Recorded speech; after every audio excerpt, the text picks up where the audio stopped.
अस्सलाम वालेकुम, welcome back to my channel cooking with Gul. जो जनाब सस्ते टमाटरों को कैसे फ्रीज़ किया जाए, कैसे सेव किया जाए और इनका फ़ायदा कैसे उठाया जाए, बकरा ईद यहाँ आने वाली है और अपने कामों को कैसे आसान किया जाए, इन सारे मसलों का हल जो है वो आज मैं लेके आ गई हूँ। तो यहाँ पे जी टमाटर मैंने मंगवा लिए हैं। टमाटरों की रेट काफ़ी कम हो गए हुए हैं और बकरा ईद पे यही टमाटर जो हैं वो नायाब हो जाने हैं, बिल्कुल भी नज़र नहीं आते और जहाँ से मिलेंगे भी वो आपको बहुत सारी प्राइसेस में मिलेंगे। ढेरों पैसे देने के बाद जो है फिर टमाटर मिलते हैं। तो जनाब यहाँ पे जी टमाटरों को मैंने मंगवा लिया है, धो लिया है अच्छे से और अब यहाँ पे जी मैं सेपरेट कर रही हूँ सॉफ्ट टमाटर और बेहतरीन क्वालिटी के जो टमाटर हैं वो अलहदा कर रही हूँ। थोड़े से जो है सॉफ्ट वाले टमाटर है ना, सबसे पहले हम इनका हल करेंगे कि इनको जो है हमने जो मज़ीद सॉफ़्ट होने से पहले कैसे सेव करना है। तो बस यहाँ पे जो है जो सॉफ़्ट वाले टमाटर हैं उनको मैं कर लूँगी कट। तो कट करने के बाद फिर मैं बताती हूँ इनका हमने क्या करना है। तो यहाँ पे जी जनाब हम टमाटरों को सेव करने की जो वीडियो है वो आपके साथ शेयर कर रहे हैं कि कैसे आप अपने टाइम की बचत भी कर सकते हैं और पैसों की बचत भी कर सकते हैं। तो टमाटरों को यहाँ पे कट कर लिया है। सिंपली हर घर में ब्लेंडर जग जो है वो मौजूद होता है, तो हमने जो है इन टमाटरों को डाल देना है ब्लेंडर जग में। क्योंकि अगर सॉफ्ट वाले टमाटरों को जो है ना वो हम जो है वो फ्रीज़ नहीं करेंगे, इसी तरीके से इनको हम ब्लेंड करके जो है वो फ्रीज़ करेंगे। तो बस यहाँ पे जो है वो टमाटर ब्लेंड कर लिए थे मैंने सारे सॉफ्ट वाले सेपरेट करके, और जो बेहतरीन क्वालिटी वाले हैं उनको अलहदा कर लिया है, यानी थोड़े से हार्ड वाले हैं उनको सेपरेट कर लिया है टमाटरों को।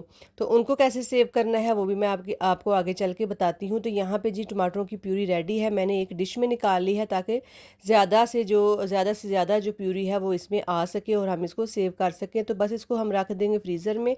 1 डेढ़ घंटे के बाद निकालने के बाद इसको कट लगाने के बाद दोबारा फ्रीज़ होने के लिए रख देंगे। तो 5 घंटे बाद फिर मिलते हैं। तो आगे जो बाकी टमाटर थे ना हमारे, जो कि थोड़े से हार्ड थे, बेहतरीन कंडीशन में है, उनको भी हमने जो है धो लिया था, अच्छे से सुखा लिया था। ये देखें कितने ज़बरदस्त फ्रेश और चमकदार हमारे टमाटर हैं। और अगर हम इनको नीचे अपनी फ्रिज में रखेंगे ना तो ये जो है वो बहुत जल्दी जो है वो ख़राब होने स्टार्ट हो जाते हैं। तो इससे बेहतर है कि हम जो है टाइमली इनको सेव कर लें और अपने टाइम और पैसों की बचत कर लें। तो बस यहाँ पे जो है टमाटरों को मैंने 4-4 हिस्सों में कट कर लिया है। तो आप देख ही सकते हैं कि टमाटर कितने ज़बरदस्त और फ्रेश हैं, और यकीन करें कि जब आप इसको फ्रीज़ करेंगे, सेव करेंगे, तो ये जो है टमाटर आपके आसानी जो है आप 3 से 4 महीने बल्कि 1 साल तक भी चला सकते हैं। जब ज़रूरत हो घर में बाकी जो टमाटर हैं वो ख़त्म हुए हों तो ये फ्रीज़ वाले टमाटर आराम से निकालें और यूज़ करें। तो जनाब ये वाले टमाटर जो है जो पेस्ट बनाया है उनको आप जो है वो प्यूरी एज़ आ प्यूरी यूज़ कर सकते हैं किसी भी हांडी में, किसी भी कढ़ाई में। और जनाब ये जो इस तरीके से कट किए हुए टमाटर हैं इनको आप सैलड वगैरह में और जी पुलाव में आराम से यूज़ कर सकते हैं। और चाहें तो आप सारे टमाटरों की भी प्यूरी बना के रख सकते हैं। तो बस यहाँ पे मेरे पास ज़िप लॉक बैग है। ज़िप लॉक बैग मेरे पास 1-1 केजी के हैं, आपको बआसानी बाज़ार में अवेलेबल है, मिल जाएंगे।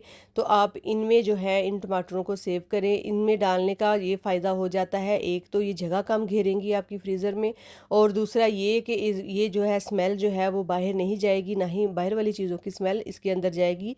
यानी कि स्मेल जो है वो चीज़ों की आपस में मिक्सअप नहीं होगी, क्योंकि ये जो ज़िप लॉक बैग हैं और बआसानी से जो है वो लॉक हो जाते हैं। ये देखें।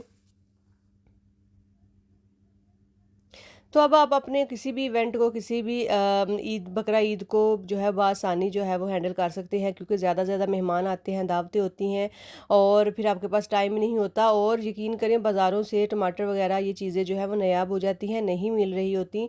तो टाइमली ला के तो आप इस तरीके से जो है इन चीज़ों को रख सकते हैं। यहाँ पे देखें मैंने जी ये टमाटर जो है इनको भी कट करके डाल के सेव कर लूँगी अब, और बाकी जो टमाटर बचे हैं वो नीचे फ्रिज में नॉर्मली इस्तेमाल के लिए रख लेंगे, क्योंकि ईद पे चाट वगैरह भी बनती है। तो बस जनाब जो दूसरे पहले वाला तरीका है वो ये देखिए, मैंने प्यूरी बनाई थी, प्यूरी भी निकाल ली है, इसको कट लगा दिए हुए थे मैंने। अब ये फुली जो है वो फ्रीज़ हो चुकी है, तो इसको भी निकाल लेंगे। तो अब आप जी यकीन करें ये आपके लिए बहुत आसानी कर दी है। आप लोग भी ज़रूर इस टिप और ट्रिक्स को जो है वो यूज़ किया करें और फ़ायदा उठाया करें। और यहाँ तक अगर आप मेरी वीडियो देख रहे हैं तो वीडियो को लाइक शेयर कर दें फैमिली और फ्रेंड्स के साथ, और चैनल पे न्यू है तो चैनल को सब्सक्राइब करना मत भूलिएगा।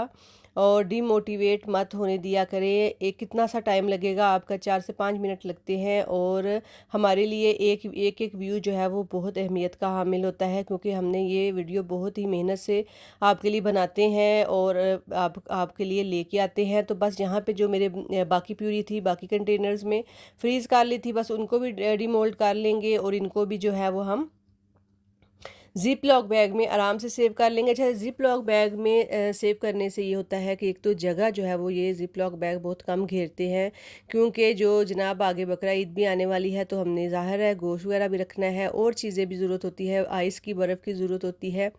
तो ये जो है ये ज़िप लॉक बैग बड़े ही अच्छे होते हैं, इनको यूज़ करना भी आसान है। चलें जी, मिलेंगे फिर इंशाल्लाह नई वीडियो में। अल्लाह हाफ़िज़।